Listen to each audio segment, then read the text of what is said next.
வணக்கம். இன்னைக்கு நான் பேச போற தலைப்பு தேசிய கல்விக் கொள்கை 2020. இத ஒவ்வொரு தரப்பும் அவங்களுக்கு சாதகமான ஆதரவையும் எதிர்ப்பையும் இந்த 2 வாரமா தெரிவிச்சுட்டு வரதை நம்ம பார்க்குறோம். இதை பிஜேபி கொண்டு வந்தாங்க, காங்கிரஸ் கொண்டு வந்தாங்க, அதிமுக கொண்டு வந்தாங்க, திமுக கொண்டு வந்தாங்க அப்படின்றத எடுத்து கொஞ்சம் ஓரம் வச்சுட்டு இந்த தேசிய கல்விக் கொள்கையால மாணவர்களுக்கு நிஜமாலேயே உபயோகரமா இருக்குமா இருக்காதா, இதுல என்னென்ன பிரச்சனைகள்லாம் இருக்கு அப்படின்றத பத்தி தான் ஒரு சாமானிய மனிதனா நம்ம பார்க்கணும். அதன்படி இந்த தேசிய கல்விக் கொள்கையில என்னென்னலாம் நல்ல விஷயம் இருக்கு, என்னென்னலாம் பிரச்சனைகள் இருக்கு அப்படின்றத பத்தி கிளியரா இந்த வீடியோல பார்ப்போம். இந்த தேசிய கல்விக் கொள்கையை 4 பகுதியாக பிரிச்சிருக்காங்க. ஒன்று வந்து பள்ளிக்கல்வி, இன்னொன்று வந்து உயர்கல்வி, கூடுதல் கவன பகுதி, அதுக்கப்புறம் செயல்முறைப்படுத்துதல். முதல் பகுதியான இந்த பள்ளிக்கல்வியில ECCE அப்படின்னு ஒரு கான்செப்ட் இன்ட்ரோடியூஸ் பண்றாங்க. அதை வந்து ஒரு டார்கெட் டேட்டா 2030க்குள்ள எல்லா மாணவர்களுக்கும் சென்றடையணும் அப்படின்னு சொல்லிட்டு பிளான் பண்ணிருக்காங்க. இந்த ECCEன்றது இயர்லி சைல்ட்ஹுட் கேர் எஜுகேஷன். 1ஆம் வகுப்புக்கு முன்னாடியே எப்படி வந்து ஒரு எஜுகேஷன் இருக்கணும் அப்படின்றத பேரண்ட்ஸ்க்கும் டீச்சர்ஸ்க்கும் ஸ்டூடெண்ட்ஸ்க்கும் வந்து இந்த ECCE மூலியமா இன்ட்ரடியூஸ் பண்ணணும் அப்படின்னு சொல்றாங்க. அதிகமான டீச்சர்கள் வந்து ஃபில் பண்ணணும்னு சொல்றாங்க. அதுவும் வந்து லேடி டீச்சர்ஸ் தான் வந்து அதிகமாக ஃபில் பண்ணணும் அப்படின்னு சொல்றாங்க. நெக்ஸ்ட் PTR ரேஷியோ, அதாவது பீப்புள் டீச்சர் ரேஷியோ. 30 மாணவர்களுக்கு ஒரு டீச்சர் அப்படின்ற ஒரு அளவில் வந்து கண்டிப்பாக அதை இம்ப்ரூவ் பண்ணணும் அப்படின்ற ஒரு பாயிண்ட் சொல்லியிருக்காங்க. லிட்ரஸி அண்ட் நியூமரசி, அதாவது இவங்க எடுத்த ஒரு ரிப்போர்ட்ல 5 கோடி மாணவர்களுக்கு 8ஆம் வகுப்பு வரை உள்ள மாணவர்களில் 3 எழுத்த கூட்டலும் கழித்தலும் வந்து சரியா பண்றதில்ல அப்படின்ற ஒரு ரிப்போர்ட்டை வச்சு இவங்க பேசுறாங்க. அதனால இந்த லிட்ரஸி அண்ட் நியூமரசிக்கான சில பேருக்கு படிக்க வராது, சில பேருக்கு வந்து எழுத வராது, சில பேருக்கு மேக்ஸ் ஒழுங்க வராது. அதனால இந்த லிட்ரஸி அண்ட் நியூமரசி அப்படின்ற ஒரு கான்செப்ட் கொண்டு வந்து அதை 2025க்குள்ள இது எல்லா மாணவர்களுக்கும் வந்து இம்ப்ரூவ் பண்ணி ஆகணும் அப்படின்ற ஒரு டார்கெட் வந்து ஃபிக்ஸ் பண்றாங்க. அதுக்கப்புறம் ரொம்ப முக்கியமான விஷயம் என்னன்னு பார்த்தீங்கன்னா, தாய்மொழியில் கல்வி கற்றல். அதாவது கவர்மெண்ட் ஸ்கூலாக இருந்தாலும் பப்ளிக் ஸ்கூலாக இருந்தாலும் 5ஆம் வகுப்பு வரை கட்டாயமாக அவங்கவுங்க தாய்மொழியில் படிக்கணும் அப்படின்றத வந்து வலியுறுத்திருக்காங்க. இது ரொம்ப ரொம்ப அற்புதமான விஷயம். அது மட்டும் இல்லாமல் ஏஷியன் லாங்குவேஜஸ், சைன் லாங்குவேஜஸ், அப்புறம் கிளாசிக்கல் லாங்குவேஜ் சொல்லிட்டு ஒரு 6 லாங்குவேஜ் வச்சிருக்காங்க. இதெல்லாம் படிக்கக்கூடிய ஆப்ஷன் இருக்கு அப்படின்னு சொல்றாங்க. புக்ஸோட லோடை வந்து கம்மி பண்ணணும் அப்படின்ற ஒரு பாயிண்ட் வச்சிருக்காங்க. அது மட்டும் இல்லாமல் இந்த 5+3+2+2 ஏற்கனவே நிறைய இதில் நீங்கள் பார்த்துருப்பீங்க. 5+3+2+2 இந்த கான்செப்டை கொண்டு வரும்போது 3ஆம் வகுப்புலையும் 5ஆம் வகுப்புலையும் 8ஆம் வகுப்புலையும் ஒரு பப்ளிக் எக்ஸாம் நடத்துவோம் அப்படின்னு சொல்லியிருக்காங்க. இந்த பப்ளிக் எக்ஸாம்ல மாணவர்களை ஃபெயில் ஆக்க மாட்டோம், ஆனா அந்த மாணவர்களோட நிலை எந்த லெவலில் இருக்கு அப்படின்னு தெரிஞ்சுக்கிறதுக்காக மட்டும் இந்த பப்ளிக் எக்ஸாம் நடத்துவோம் அப்படின்னு சொல்லியிருக்காங்க. ரைட் டு எஜுகேஷன் ஆக்ட் மூலமா 8ஆம் வகுப்பு வரைக்கும் எந்த மாணவர்களையும் ஃபெயில் ஆக்க மாட்டோம் அப்படின்றத இந்த எஜுகேஷன் பாலிசியில் மென்ஷன் பண்ணியிருக்காங்க. அது இல்லாமல் ஒரு 2 கான்செப்ட் சொல்றாங்க. ஒன்று வந்து நேஷனல் அசஸ்மெண்ட் சர்வே, இன்னொன்று வந்து பார்த்தீங்கன்னா ஸ்கூல் அசஸ்மெண்ட் சர்வே. ஸ்கூல் லெவலில் இந்த மாணவன் வந்து எந்த கேட்டகரியில் இருக்கான், நேஷனல் லெவலில் இந்த மாணவன் எந்த கேட்டகரியில் இருக்கான் அப்படின்னு தெரிஞ்சு கம்பேர் அண்ட் இம்ப்ரூவ் அப்படின்னு சொல்லிட்டு ஒரு கான்செப்ட் சொல்றாங்க. இதை வச்சு கம்பேர் பண்ணி பார்க்கும்போது 3ஆம் வகுப்புல அந்த மாணவன் வந்து எதெல்லாம் பின்தங்கி இருக்கான் அப்படின்னு பார்த்துட்டு அந்த மாணவனுக்கு ஒரு கூடுதல் கவனத்தை செலுத்தலாம் அப்படின்றதுல இவங்க வந்து இதனால தான் நாங்கள் பப்ளிக் எக்ஸாம் வைக்கிறோம்னு சொல்லியிருக்காங்க. இது எந்த வகையான பிரச்சனைகள் வரும்ன்றது நம்ம ஃபியூச்சரில் தான் பார்க்கணும். பட் இவங்க சொல்ற கான்செப்ட் படி கம்பேர் அண்ட் இம்ப்ரூவ் அப்படின்றத இந்த பப்ளிக் எக்ஸாம்லாம் நாங்கள் கொண்டு வரோம் அப்படின்னு சொல்லியிருக்காங்க. அது மட்டும் இல்லாமல் இந்த டீச்சர்ஸ் எல்லாம் வந்து நீங்க நிறைய இடத்துல பாத்தீங்கன்னா அப்போ ட்ரான்ஸ்ஃபர் பண்ணிட்டே இருப்பாங்க. அந்த ட்ரான்ஸ்ஃபர்லாம் இனிமேல் வந்து பண்ணவே கூடாது அப்படின்னு சொல்லியிருக்காங்க. அதே போல இந்த டீச்சர்ஸ் வந்து எலெக்ஷன் டியூட்டிக்கு, சர்வேக்கு, சென்சஸ்க்கு அனுப்புறது, இது போலலாம் வந்து எந்த வேலையும் வந்து இனிமேல் பண்ணக்கூடாது. டீச்சர்ஸ் வந்து டீச்சிங் மட்டும் தான் பண்ணணும் அப்படின்றதுல ரொம்ப கிளியரா சொல்லியிருக்காங்க. கண்டினியூஸ் ப்ரொஃபஷனல் டெவலப்மெண்ட் அப்படின்னு CPD அப்படின்னு சொல்லிட்டு ஒரு ட்ரைனிங் கோர்ஸ் ஒன்று அமைச்சு 50 மணி நேரம் டீச்சர்களுக்கு ஆன்லைன் கிளாஸ் மூலமா அவங்களுக்கு எப்படி வகையான டீச்சிங் பண்ணணும் அப்படின்றத சொல்லிக் கொடுக்கணும் அப்படின்னு சொல்லியிருக்காங்க. அதே போல ஸ்பெஷல் எஜுகேஷன் ஜோன், எப்படி வந்து நம்மளுக்கு ஸ்பெஷல் எக்கனாமிக் ஜோன் இருக்கோ அது போல ஸ்பெஷல் எஜுகேஷன் ஜோன் ஒன்று கிரியேட் பண்ணி எந்த மாவட்டங்களிலோ இல்லை எந்த ஒரு வில்லேஜ்லையோ வந்து அந்த பர்டிகுலர் மாணவர்களுக்கு எஜுகேஷன் ரொம்ப பேக்வர்டாக இருக்காங்களோ அவங்களுக்கு ஸ்பெஷல் எஜுகேஷன் ஜோன் ஒன்று கிரியேட் பண்ணி அந்த மாணவர்களுக்குலாம் ஒரு கூடுதல் கவனத்தை ஏற்படுத்துறதுக்காக இந்த ஸ்பெஷல் எஜுகேஷன் ஜோன் ஒன்று ஸ்டார்ட் பண்ணுவோம் அப்படின்னு சொல்லியிருக்காங்க. எப்படி வந்து இந்த 3ஆம் வகுப்புலையும் 5ஆம் வகுப்புலையும் 8ஆம் வகுப்புலையும் வந்து ஒரு பப்ளிக் எக்ஸாமாக இருக்கும்னு சொல்லியிருக்காங்களோ அதே போல இந்த 9th 10th 11th 12th வந்து செமஸ்டர் டைப், காலேஜில் உள்ள செமஸ்டர் டைப்ல வருஷத்துக்கு வந்து 2 எக்ஸாம் வைப்போம் அப்படின்ற ஒரு முறையும் கொண்டு வந்திருக்காங்க. இவங்க எடுத்த ஒரு ரிப்போர்ட் படி பார்த்தீங்கன்னா 1,25,000 ஸ்கூல்ல கிட்டத்தட்ட சிங்கிள் டீச்சர் தான் இருக்காங்க. அதே போல 40% ஆஃப் த ஸ்கூல்ல 30க்கும் கம்மியான மாணவர்கள் படிச்சுட்டு இருக்காங்க அப்படின்னு சொல்லிட்டு ஒரு ரிப்போர்ட் எடுத்திருக்காங்க. அந்த ரிப்போர்ட் மூலமா இவங்க என்ன ஒரு கருத்து சொல்றாங்க அப்படின்னா, இப்போ ஒரு 4 ஸ்கூல் இருக்குன்னா அந்த 4 ஸ்கூல்ல 30 மாணவர்கள் தான் இருக்காங்க, இல்ல அதோட கம்மியா இருக்க மாணவர்கள் இருக்காங்கன்னா இந்த 4 ஸ்கூலையும் கம்பைன் பண்ணி ஒரு ஸ்கூல் ஆக்குறதோ, இல்ல அதுக்கு நியர்பையா ஒரு பெரிய ஸ்கூல் இருந்துச்சுன்னா அந்த ஸ்கூலோட சேர்த்து இதை சேர்க்கிறதோ, இது மூலமா வந்து கவர்னன்ஸ் வந்து இன்னும் கொஞ்சம் நல்லா இருக்கும் அப்படின்ற ஒரு பாயிண்டையும் முன்னெடுத்து வைக்கிறாங்க. இதுதான் இந்த பள்ளிக்கல்வியில உள்ள முக்கியமான அம்சங்கள் அப்படின்னு சொல்லலாம்.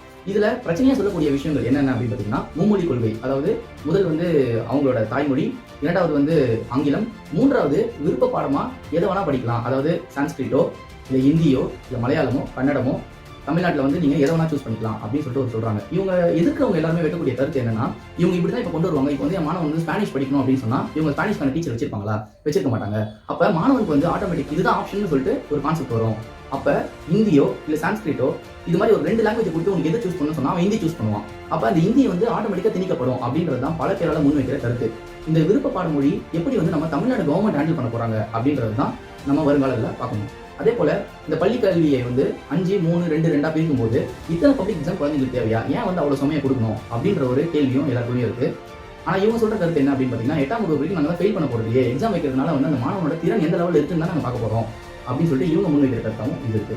அடுத்தது இந்த 2வது பாகம் பார்த்தீங்கன்னா ஹை குவாலிட்டி ஹையர் எஜுகேஷன் அப்படின்ற ஒரு கான்செப்ட் வந்து முன்வைக்கிறாங்க. இதன் மூலியமா வந்து ஆராய்ச்சி கல்வியிலையும் மல்டி டிசிப்ளினரி, அது மட்டும் இல்லாமல் இந்த GER ரேஷியோன்னு சொல்றாங்களே, என்ரோல்மெண்ட் ரேஷியோ, ஸ்கூல்ல இருந்து காலேஜுக்கு வரக்கூடிய ரேஷியோ வந்து 26.3% இருக்கு. அது 50% நாங்கள் உயர்த்த போறோம் அப்படின்னு சொல்லியிருக்காங்க. இது வந்து ஓவராலா ஒரு இந்தியாவில் இருக்கிற ரேஷியோ எடுத்து பார்க்கும்போது 26.3 இருக்கு. ஆனா ஏற்கனவே நம்ம தமிழ்நாட்டில் கரண்டா இப்ப இருக்கிற ரேஷியோ பார்த்தீங்கன்னா 46ல 49% நம்ம ஆல்ரெடி இருக்கும். ஸோ இந்த கல்விக் கொள்கை மூலியமா நம்ம என்ன எடுத்துக்கணும் அப்படின்னா, இது ஓவரால் இந்தியாவில் வந்து ஏற்கனவே நம்ம 50% அச்சீவ் பண்ணிட்டுமே அப்படின்றத தவிர்த்து 50% எப்படி நம்ம 80% உயர்த்துறோம் அப்படின்றது தான் ஒரு தமிழ்நாடு கவர்மெண்ட் யோசிக்க வேண்டிய விஷயம். அதே போல ஆர்ட்ஸ் காலேஜாக இருந்தாலும் எந்த டிகிரியாக இருந்தாலும் 4 வருட படிப்பாகவே மாற்றுறாங்க. ஃபர்ஸ்ட் இயர் முடிச்சிங்க அப்படின்னா ஃபவுண்டேஷன் கோர்ஸ் ஆகும், செகண்ட் இயருக்கு வந்து டிப்ளமோன்ற மாதிரியும், 3வது வருஷத்துக்கு வந்து டிகிரி, 4வது வருஷம் வந்து ரிசர்ச் ஸ்காலர் அப்படின்னு சொல்லிட்டு 4 பிரிக்கிறாங்க. சப்போஸ் ஒரு ஸ்டூடெண்ட் வந்து ஃபர்ஸ்ட் இயர் கம்ப்ளீட் பண்ணிட்டு அவன் வந்து வேணும்னா கூட ஸ்டாப் பண்ணிட்டு அவன் வேற ஒரு வேலையை பார்த்துட்டு கூட ஒரு 2 வருஷம் பார்த்து கூட திருப்பி 2வது வருஷம் வரலான்றாங்க. இது வந்து நிறைய மாணவர்களை கண்டிப்பா பாதியிலே படிப்பு நிறுத்திட்டு வேலைக்கு போகக்கூடிய அவலத்துக்கு கொண்டு வரும் அப்படின்றது என்னோட பர்சனல் கருத்து. ஏன்னா முதல் வருஷம் படிச்சுட்டு அந்த ஃபவுண்டேஷன் கோர்ஸை வச்சு ஒரு வேலைக்கு போறான் அப்படின்னா அந்த மாணவன் திருப்பி வேலைக்கு போயிட்டு திருப்பி 2 வருஷம் போட்டு ஜாயின் பண்ணுவானா, கண்டிப்பா பண்ண மாட்டான். ஒன்ஸ் அந்த வேலைக்குள்ள போயிட்டானா அவனுக்கு படிப்புக்கான மைண்ட் செட் வராது. இதனால வந்து இந்த 4 வருஷமா பிரிச்சு ஒரு வருஷத்துக்கும் கோர்ஸ் கொடுக்குறாங்க. எத்தனை மாணவர்கள் வந்து 4 வருஷத்தை டோட்டலா முடிப்பாங்க அப்படின்ற ஒரு கேள்வி இருக்கு. இதை நிறைய எஜுகேஷனலிஸ்ட் வந்து அப்போஸ் பண்ணி பேசியிருக்காங்க. அதே கருத்தை தான் நானும் முன்வைக்கிறேன். நம்ம இப்ப இருக்கிற டிகிரி கான்செப்ட் வந்து 3 வருஷம் படிச்சா மட்டும்தான் டிகிரி அப்படின்னு சொன்னாலும் அந்த மாணவன் வந்து 3 வருஷம் கண்டிப்பா படிச்சு முடிப்பான். அடுத்தது அக்ரிகல்ச்சரல் காலேஜஸ்க்குலாம் கூடுதல் கவனம் செலுத்தணும் அப்படின்னு சொல்லியிருக்காங்க. ரொம்ப வரவேற்கக்கூடிய விஷயம். லா காலேஜஸை வந்து வேர்ல்டு ஸ்டாண்டர்டுக்கு வந்து சிலபஸ் மாற்றணும்னு சொல்லியிருக்காங்க. மெடிக்கல் காலேஜஸ்க்கும் வந்து நிறைய இம்ப்ரூவ்மெண்ட்ஸ் கொண்டு வரணும்னு சொல்லியிருக்காங்க. ரிசர்ச், டெவலப்மெண்ட், இனோவேஷன் இதுக்கெல்லாம் வந்து நிறைய இன்வெஸ்ட்மெண்ட் பண்ணுவோம் அப்படின்னு சொல்லியிருக்காங்க. இதை தவிர்த்து பிரைவேட் பப்ளிக் பார்ட்னர்ஷிப் ப்ரோக்ராம், அதாவது பிரைவேட் கம்பெனிஸாக இருந்தாலும் சரி, தனிப்பட்ட முறையிலும் சரி, இந்த கவர்மெண்ட் காலேஜஸ்க்கும் கவர்மெண்ட் ஸ்கூல்ஸ்க்கும் வந்து இன்வெஸ்ட் பண்ணுறதுக்கு இவங்க வரவேற்கிறோம் அப்படின்னு சொல்லியிருக்காங்க. அதே போல எஜுகேஷனை வந்து பிசினஸை பார்க்கக்கூடாது அப்படின்னு சொல்லி கவர்மெண்ட்டே வந்து பிரைவேட் காலேஜஸ்க்கும் பிரைவேட் ஸ்கூல்ஸ்க்கும் வந்து ஃபீஸ் ஸ்ட்ரக்சர் கிரியேட் பண்ணுவேன் அப்படின்னு சொல்லியிருக்காங்க. ரொம்ப வரவேற்கக்கூடிய விஷயம் தான் இது. அது மட்டும் இல்லாமல் நம்மளோட ஓவரால் இந்தியா GDPல இருந்து இமீடியட்டா எவ்வளோ சீக்கிரம் முடியுமோ 6% வந்து கல்விக்கான நிதியை வந்து ஒதுக்குறோம் அப்படின்னு சொல்லியிருக்காங்க. நம்ம இந்தியாவோட GDP டோட்டல் எவ்வளோன்னு பார்த்தீங்கன்னா கிட்டத்தட்ட 150 லட்சம் கோடி. அப்போ 6% அதில் எடுத்தீங்கன்னா 9 லட்சம் கோடி வந்து கல்விக்காக ஒதுக்குவோம் அப்படின்னு சொல்லியிருக்காங்க. இந்த 9 லட்சம் கோடி ஒதுக்கக்கூடிய நிதி இப்போ இந்தியன் கவர்மெண்ட் கிட்ட இருக்கா அப்படின்றது ஒரு மிகப்பெரிய கேள்விக்குறி. அதே போல இந்த 6% GDP கொண்டு வரதுக்கான டைம் வந்து பார்த்தீங்கன்னா 2030 2040 இது வந்து கம்பல்சரியா பண்ணியே ஆகணும் அப்படின்ற ஒரு டார்கெட் வந்து வச்சிருக்காங்க. இந்த தேசிய கல்விக் கொள்கையில முக்கியமா பேசக்கூடிய ஒரு 2-3 பிரச்சனை என்னன்னு பாத்தீங்கன்னா, ஒன்னு இந்த 5-3-2-2 ஸ்ட்ரக்சர்ல உள்ள பப்ளிக் எக்ஸாம் வந்து குழந்தைங்களுக்கு வேணா, அதை போட்டு திணிக்க வேணாம்னு சொல்றாங்க. இரண்டாவது இந்த மும்மொழி கொள்கை. இந்த மும்மொழி கொள்கை வந்து பாத்தீங்கன்னா 3வதா இருக்கிற லாங்குவேஜ் வந்து ஹிந்தியாவோ இல்ல சான்ஸ்கிரிட்டாவோ இவங்க திணிக்க முயற்சிக்கிறாங்க அப்படின்றது தான் நம்ம தமிழ்நாட்டில் இருக்க மிகப்பெரிய பிரச்சனையா பேசிட்டு இருக்கிறது.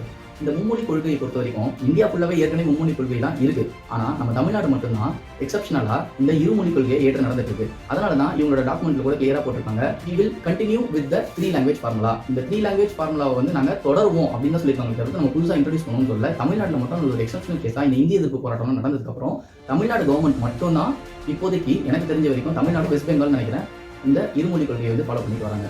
இன்னொன்று நம்ம எல்லாம் புரிஞ்சுக்க வேண்டியது, இந்த நேஷனல் எஜுகேஷன் பாலிசி, தேசிய கல்விக் கொள்கை என்பது ஒரு பாலிசி தானே தவிர்த்து இது வந்து ஒரு ஆக்ட் கிடையாது. ஸோ ஒரு பாலிசியில் எத்தனை தடவை வேணா அமெண்ட்மெண்ட் பண்ணலாம், என்ன வேணா சேஞ்சஸ் பண்ணலாம். இது இம்ப்ளிமெண்ட் பண்ணிட்டாங்கன்னா இதை மாற்றவே முடியாதா அப்படின்னு கேட்டிங்கன்னா கண்டிப்பாக கிடையாது.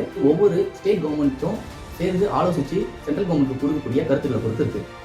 இந்த தேசிய கல்விக் கொள்கையில் இன்னும் சில விஷயங்கள்லாம் ஆட் பண்ணிக்கலாம் அப்படின்னு சொல்லக்கூடியதா நான் பார்க்கக்கூடியது. என்னோட பர்சனல் கருத்தை நான் சொல்லக்கூடியது என்ன அப்படின்னா, அடல்ட் எஜுகேஷன், ப்ராக்டிக்கல் எஜுகேஷன் எப்படி கொண்டு வரது, ஸ்கூல் கிரவுண்ட்ஸ் இம்ப்ரூவ்மெண்ட்ஸ் பற்றி எதுவுமே பேசலை அப்படின்றது நினைக்கிறேன். ஸ்போர்ட்ஸ்க்கான இம்பார்ட்டன்ட், ட்ரக்ஸுக்கு வந்து ஆப்போசிட்டான ஒரு எஜுகேஷன், ட்ரக்ஸ் வந்து எப்படி வந்து மாணவர்களை வந்து சீரழிக்கும் அப்படின்றத பற்றி ஒரு எஜுகேஷன். அப்புறம் என்விரான்மெண்ட்டுக்கு சம்மந்தமான இம்பார்ட்டன்ஸ், என்விரான்மெண்ட்டில் மாணவர்களோட ஈடுபாடு அதிகப்படுத்தி அதுக்கு சில மார்க்ஸ் நாங்கள் கொடுப்போம் அப்படின்னு சொல்லியிருந்தோம்னா இன்னும் வந்து இந்த தேசிய கல்விக் கொள்கை பாராட்டத்தக்கதாக இருந்திருக்கும். இந்த தேசிய கல்விக் கொள்கையை பொறுத்த வரைக்கும் ஓவரால் இந்தியாவில இருந்து ஒரு ரிப்போர்ட் எடுத்து எல்லா ஸ்டேட்ஸையும் சேர்த்து இந்த GER ரேஷியோவா இருக்கட்டும், இல்ல வந்து PTR ரேஷியோவா இருக்கட்டும், எல்லாத்தையும் கொண்டு வந்திருக்காங்க. ஆனா இவங்க எதை வந்து அச்சீவ் பண்ணணும்னு சொல்றாங்களோ அதை ஆல்ரெடி நம்மளோட தமிழ்நாடு வந்து அச்சீவ் பண்ணிடுச்சு அப்படின்றது தான் உண்மை. இப்ப நம்ம தமிழ்நாட்டில் இந்த நேஷனல் எஜுகேஷன் பாலிசியை எப்படி எடுத்துக்கணும்னு பார்த்தீங்கன்னா, நம்ம ஏற்கனவே அச்சீவ் பண்ணிட்டோன்றதுனால இப்போ 50% இருக்கிற அந்த GER ரேஷியோவை நம்ம எப்படி 75% 80% உயர்த்த போறோம் அப்படின்றத தான் நம்ம பார்க்கணும்.